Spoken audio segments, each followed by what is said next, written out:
안녕하세요. TNCTV 윤진아. 정성훈입니다. 네, TNCTV에서 이번에 첫 팟캐스트를 오픈하게 됐는데요.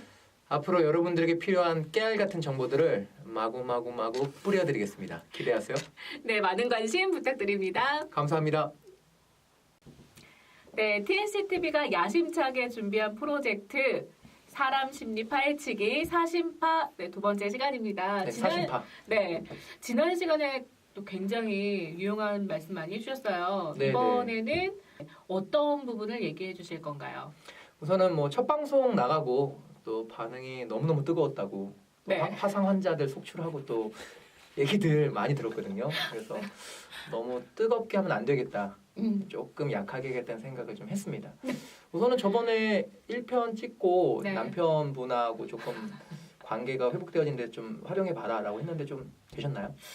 일단 혼자만의 시간을 좀 가졌고요. 아. 네, 그리고 아직 뒷부분에 정말 깊이 있는 말씀을 안 해주셔가지고 네, 아직 거기까지밖에 못했어요. 그냥 혼자 있는 시간을 혼자 가지고. 있는 시간. 네. 1화, 2화 다 같이 하는 거 너무 티나요.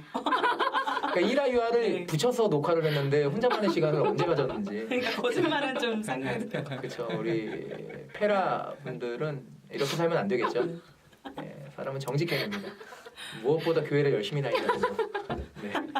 자, 그러면 오늘은 그 회복 탄력성의 두 번째 대인관계 능력하고 긍정성 들어가기 전에 1화 때 못다한 이야기가 있죠. 사실 감정이 쌓이면 안 좋다라고 얘기했는데 어떻게 안 좋은지와 네. 또 감정이 쌓여 있는 그 사람과 대화를 나눌 때 어떻게 해야 되는지 두 가지를 좀 짚고 넘어가야 될 것 같아요. 네. 이 두 가지만 얘기하고 2부가 끝날 수도 있습니다. 네. 네. 우선은 우리 진아 강사님은 이렇게 오랫동안 누군가한테 이렇게 화를 참았다가 이렇게 터뜨려 본 적이 있나요? 남편한테 딱 한 번 그랬던 것 같아요. 참다가 남편 얘기 그만두고 싶은데. 지난 시간에 네. 얘기했었던 세탁물 가지고 한번 터져본 적이 있죠. 아, 네. 근데 좀 얼마나 참으셨어요? 나름대로는 한 5번, 6번? 이번 한 번, 두 번, 세 번, 이건 아니겠다 싶어가지고 한 번 폭발을 한 적은 있죠. 5번 정도 참고. 네네. 그래요. 많이 참게 생기셨는데 생각보다 덜 참으시네요. 예. 인내심도 약하네요. 제가 장점을 언젠간 찾게 되겠죠? 아직까지는 하나도 찾지 못해서. 부정적인 감정이 좀 표현이 안 되고 쌓이죠. 나도 모르게 쌓이는 경우도 있어요. 우리가 바쁘게 살다 보니까. 그런데 이제 부정적인 감정이 쌓이면 제가 첫 시간에 얘기했듯이 안으로 터지는가 밖으로 터진다고 얘기했는데 사실 밖으로 터질 때 훨씬 더 위험한 상황들이 많이 발생되거든요. 뭐 사례를 들어드리죠. 저랑 가까운 사람인데 네. 이제 아들이 엄청 힘들게 하는 거예요. 아들이. 예. 뭐 쉽게 얘기하면 제 아내입니다. 네. 제 아내가 이 방송을 볼 리는 없겠죠. 예, 아내가 이렇게 아들 때문에 많이 힘들었어요. 제 아들이 이준이라는 친구인데 저의 활달한 성격과 제 아내의 민감한 성격을 동시에 닮았어요. 활달한데 민감한 아이.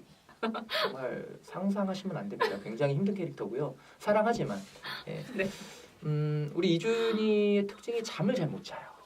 못 잤어요. 5살 때까지 막 자다 깨면 난리가 나고 새벽에도 엄청 깨고 이게 오래되니까 아내가 많이 힘들었어요. 그래서 아내가 한 번씩 폭발을 하는 거야. 그럼 아들한테 심하게 말도 하고 좀 때리기도 하고. 근데 그렇게 하고 나면 심하게 양심의 가책을 느끼는 거죠. 네. 제 아내도 그 절실한 기독교 신자거든요. 울면서 그렇게 후회를 했다고.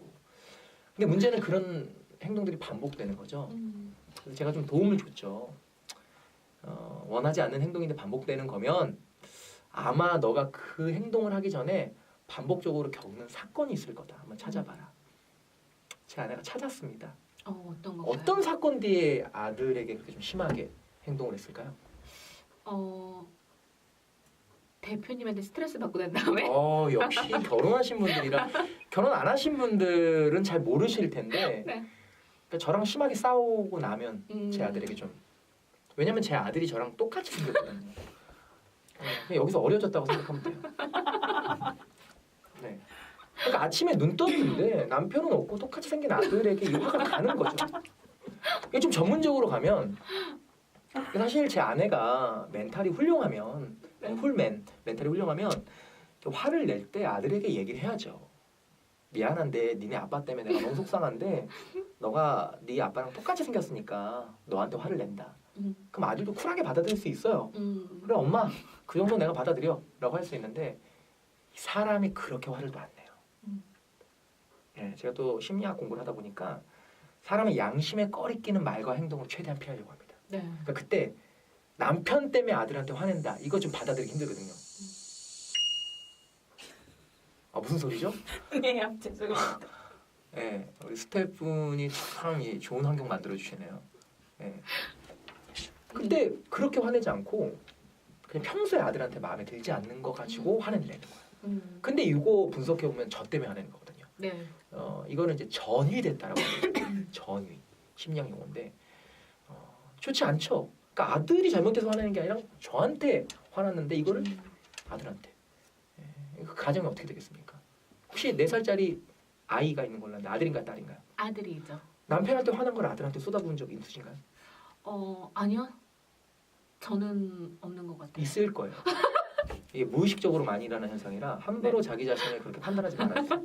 네. 나는 나를 모릅니다. 네. 이게 직장에서 엄청 일어납니다. 이 전이가 직장에서 그러니까 예를 들어 과장 한 분이 부장님에게 이유 없이 깨져요. 억울하게. 네. 화가 나죠. 이 부장님이 아주 나에게 감정적으로 대했다. 딱 혼나고 나오는데 그 앞에 대리 한 명이 지나갑니다. 그럼 부르죠. 일로 와. 몇 시에 출근했어 하고 화를 내기 시작하는데 이건 누가 봐도 부장님께 받은 스트레스를 푸는 거거든요. 네. 근데 그렇게 화 안 내죠. 평소에 그 대리에게 마음 안 들었던 걸 그때 얘기하죠. 맞아. 근데 당하는 사람은 알죠. 네. 우리 앞에 계신 스텝, 네, 우리 그녀라고 칭할게요. 그녀는 또 많은 직원들을 거느리는 리더로 알고 있는데 이렇게 자기 감정을 직원들에게 푼 적이 있나요? 우리 스텝 B 그분이 같이 일하시잖아요. 감정 어디서 상한 감정을 나하게 푸는 것 같다라고 느낀 적 있나요? 우리 스텝 B님 저는 차마 말할 수 없습니다. 100% 있다는 거죠. 없으면 여기서 없다고 그러는데. 오늘 얘기하더라고요. 오늘 저한테 엘리베이터에서 기분 안 좋은 일 있으시냐고. 그쵸. 이거죠. 안 좋아하고 있다고. 그러니까 기분이 다른 쪽에서 안 좋았는데 그 일이 직원에게 가는 그러니까 최악의 리더상이죠. 그녀. 네, 반성해 주시고요. 네, 여러분들에게 얼굴을 공개할 수 없지만 그래서 이런 일들이 부정적인 감정이 건강하게 해소되지 않고 쌓여 있을 때 사람들에게 가는데 누구한테 가냐? 꼭 자기보다 약한 사람이다. 이게 문제예요. 그녀가 직원에게 푼 것처럼 윤진영 강사님이 만만한 남편에게 푼 것처럼 네. 아니라고 하지만 4살짜리 아이를 잡는 것처럼 그래서 이거 없어져야 될 상황이죠. 네. 예, 이게 참 무서운 겁니다. 그러면 이게 그럼 내가 뇌 조절로 가능한 건가요? 이제 회복 탄력성이 그래서 이제 좀 필요한 건데 이제 이게 좋아지기 위해서 우리 1편에서 얘기했듯이 자기 감정을 쌓지 않고 해소하는 활동들 네. 운동이라든가 좋아하는 사람과 대화를 나눈다든가 아니면 자기 스타일에 맞게 심리적인 분들은 좀 혼자만의 시간 그때 얘기했던 것들을 하는 게 우선 중요하고요. 이제 가장 중요한 마지막 단계는 주로 감정이 상하는 건 사람과의 관계잖아요. 네. 그 사람과 대화를 시도해서 푸는 게 중요합니다. 근데 이제 이게 어렵다 그랬잖아요. 예를 들어 우리 윤진아 강사님도 남편하고 좀 갈등이 있을 때 풀어보려고 얘기를 시도했다가 더 화난 기억이 있으신가요? 그쵸. 네. 네. 얘기하다 보면 서로 자기 생각 얘기하다 보면은 더 안 좋아질 수 때가 있죠. 그렇죠. 네. 우리 스텝 B님 여자친구 있으신가요? 아쉽게도 없습니다. 무릎 꿇고 손 들고 있습니다. 왕성한 봄날에 연애도 안 하고 일보다 사랑입니다. 네. 제가 우리 스텝분들이 좀 지루하실까봐 중간중간 질문을 하겠습니다. 우리 그녀 스텝 A님도 이렇게 감정을 어디까지 얘기했죠? 집중하셔야지. 그거 하라고 옆에 있는 거잖아요. 웃기만 하시면 어떡해요. 그러니까 어찌됐든 네. 그래서 저한테 질문하시면 안 됐어요. 생각 안 나서 그냥 잘랐어요. 네. 네. 알겠습니다. 그럴 수도 있는 거죠. 그래서 이제 건강하게 해소하는 거. 예. 그 생각났나요? 그 남편과 갈등이 있을 때 대화로 풀려고 했는데 대화하다가 더 화난 겨. 늘. 네, 늘. 늘. 어제도. 네. 그 직원들하고도 이렇게 얘기하다가 좋게 얘기하려고 하다가 오히려 더 화가 난 기억들. 있죠. 그렇죠. 그렇죠. 본인이 그만큼 있으면 직원들은 얼마나 더 많이 있겠습니까? 역지사지 해주시고요. 그렇죠. 그러니까 이게 우리가 살면서 대화로 풀면은 간단한 거거든요. 네. 예를 들어 몸에 열이 나잖아요. 이거 좋은 건가요, 나쁜 건가요? 열받는 거니까 나쁜 거 아닌가요? 아니 정말 아파서 열 나는 거. 그러니까 이게 안 좋을 수 있겠지만 의사가 봤을 땐 좋은 거죠. 왜냐면 그 열이 나면 내 몸이 지금 정상이 아니구나 해서 치료를 받잖아요. 그러니까 무서운 건 아픈데 증상이 안 일어나는 거. 암 같은 거. 이거 무섭잖아요. 왜냐면 전혀 증상이 없다가 나중에 보니까 말기야. 근데 열이 나면 즉각 몸에 이상 신호를 주니까 가서 열 내리면 되거든요. 사실 내가 딱 얼굴 봤는데 화나는 사람 있잖아요. 그럼 이거는 신호가 온 거예요. 그럼 그 사람과 대화로 풀면 되는데 문제는 대화하다가 속이 더 뒤집어지는 거죠. 그래서 부부관계에서 처음부터 헤어지고 그런 게 아니라 처음엔 대화로 풀면 되는데 이게 안 되고 안 되다 보면 앞으로 얘기하고 싶지 않아지죠. 네. 그럼 이런 사람 그냥 얘기 안 하고 쌓이면 그냥 지나만 가도 기분이 안 좋아지고 같이 밥 먹으면 소화가 안 되고 남편과 밥 먹을 때 소화가 잘 안 되시나요? 좀 그런 상황인 것 같은데 그럼 어떻게 해야 되냐? 이제 대화를 시도해야 됩니다. 만약에 내가 대리인데 과장님이 너무 힘들게 그 대화하셔야 되거든요. 남편과도. 근데 이제 여기서 중요한 건 한 가지를 우선 실천을 하셔야 돼요. 네. 이게 제가 만병통치약처럼 그냥 대화에서 딱딱 되는 것들을 말씀드릴 수는 없고요. 어떤 걸 해야 되냐? 지켜주셔야 될 룰이 있어요. 이걸 꾸준히 해주셔야 되는데 한번 제 예를 한번 들어보죠. 제가 이제 강의를 이렇게 8시간 과정을 할 때가 있고 또 2시간 특강을 할 때가 있고 또 특강을 여러 개 할 때가 있는데 뭐 제 강의하시는 거 보셨지만 정말 마지막 강의다 싶을 정도로 하거든요. 네. 뭐 이런 사람을 또 자기 분야의 프로다라고 얘기해요. 네. 여러분들은 지금 프로와 함께 하고 계신데 근데 제가 이렇게 강의에 모든 걸 쏟아붓고 집에 가면 배가 고프죠. 집에 딱 갔는데 좀 늦지막히 갔는데 김치찌개를 아내가 끓인 거예요.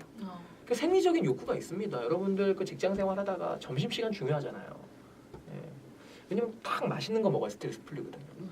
나도 맛있는 거 먹어야겠다. 근데 아내가 제가 좋아하는 김치찌개 끓였는데 한 입 먹었는데 짠 거예요. 그런 거 못 참으시잖아요, 우리 스태프분이. 배고픈데 음식 맛없는 거.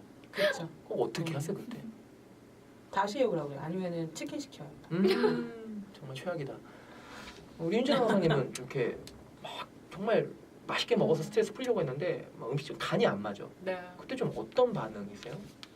근데 저는 말을 잘 못해요. 그냥 참고 먹어요. 네, 참고 먹어요. 그러니까 속은 병 들어가는 거죠. 네. 이분은 제가 볼 때는 60세 넘기기 쉽지 않을 수 있어요. 평균 연령이 90세를 넘어가는데 지금 관리 그렇게 하시면 힘들 수 있다. 네. 네. 그럼 어떻게 해야 될까요? 우선은 제가 그때 그러면 안 되는데 짜증을 냈습니다. 딱 먹고 딱 그랬죠. 근데 제 아내가 여보 미안해. 내가 정말 주부로서 최선을 다했어야 되는데 못 그랬네. 이러는 법은 절대 없어요. 오늘 10주년인데 그런 얘기를 한 번도 못 들어봤어요. 제 아내는 미안하다는 얘기를 정말 못합니다. 네. 이 방송을 보면 안 되겠죠, 제 아내가. 이런 얘기하는 거 기겁하거든요. 제 아내가 절 보더니 나가서 먹어. 나 오늘 하루 동안 하루 종일 너무 힘들었어. 사 먹든가 그러면서 막 화를 내더라고요. 저도 화를 내고. 그러니까 다음날 9시간이었는데 너무 짜증이 나더라고요. 근데 제가 보니까 그냥 짜다고 얘기한 건데 뭐가 잘못된 건가요? 여자 입장에서 주는 대로 먹어야죠. 뭐든 감사하게. 짜도 네, 그쵸. 김치찌개에서 막 식초 맛이 진동해서 그럼 너가 끓여 먹어라. 이런 말이 나오는 거죠. 제가 만약에 그때 표현을 이렇게 했으면 어떨까요? 딱 먹었는데 짜다고 안 하고 딱 먹는 순간 맛이 너무 깊다. 사골 김치찌개 이렇게 표현을 했으면 좀 반응이 달랐을 수도 있어요. 근데 그렇게 깊다라고만 얘기하지 않고 깊어. 근데 좀 짜네 라고 얘기를 하는 거죠. 그럼 제 아내가 좋게 얘기 안 해요. 그냥 먹어 라고 하죠. 하지만 뒤돌아서 갈 때 내 음식이 짰구나 이 생각을 하게 되죠. 그러니까 뭐냐면 첫 번째 상황은 감정으로 얘기했기 때문에 상대방의 감정만 받죠. 근데 두 번째는 감정적으로 얘기하지 않았기 때문에 이 사람이 정보를 받습니다. 물론 제 아내가 그 얘기 듣고 앞으로 노력할게 이렇게는 안 해요. 그냥 고마운지 알아 라고 하지만 뒤돌아서 생각을 하게 되는 거죠. 아 지금 내가 음식이 작구나. 네. 앞으로 어떻게 잘 그렇게 표현할 수도 있겠어요? 근데 그게 노력을 해야 될 것 같아요. 말 표현하는 네네. 것도 그렇죠. 그래서 이건 우리 심리학에서는 아이메시지라고 많이 표현법으로 훈련하기도 합니다. 그래서 저희 같은 산업 강사님들은 기업에서 많이 훈련을 시키는데 근데 이게 잘 안 되죠. 네. 저랑 같이 일하는 연구원이 있는데 남중 남고 공대 나온 아주 기계 같은 친구거든요. 그래서 이 친구도 좀 감정 표현이 쉽지 않아요. 근데 이제 제가 한번 어떤 업무 지시를 했는데 저한테 크게 짜증 섞인 한숨을 쉰 적이 있어요. 네. 어때요? 직장 후배가 어떤 일을 시켰는데 짜증 섞인 한숨을 쉰다. 미쳤네요. 네. 이런 제가 반응이 나오겠죠? 제가 제 멱살 잡고 근데 때리려고 했죠. 네. 근데 그때 또 리더의 올바른 감정 표현법 제가 강의하던 내용들이 또 생각나는 거예요. 아시겠지만 제가 강의하는 대로 안 살거든요. 네. 제가 이제 커뮤니케이션 소통 강의 많이 하는데 어느 날 와이프가 오빠 오늘 무슨 강의해? 소통 강의. 오빠 하지 마. 오빠 무슨 소통 강의야. 오빠 진짜 소통 못하잖아. 그럼 제가 또 얘기하죠. 히딩크도 축구 못했어.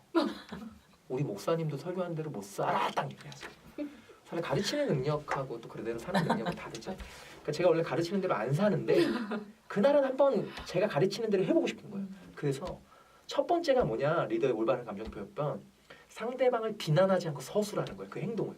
그래서 얘기했죠. 야, 너 내가 업무 지시했을 때 한숨 쉬었잖아. 그러니까 이게 비난하는 건 야 미쳤어 이게 비난하는 거죠. 네. 근데 네가 한숨 쉬었잖아. 딱 여기까지. 그리고 두 번째, 그로 인해 내가 겪은 나의 상태, 내 감정을 표현해 주는 거예요. 네. 그때 나 무시당한 것 같았어. 라고 얘기를 했죠. 그 친구가 죄송하다고 하더라고요. 네, 그러더니 이제 여자친구랑 좀 관계가 안 좋을 때인데 네.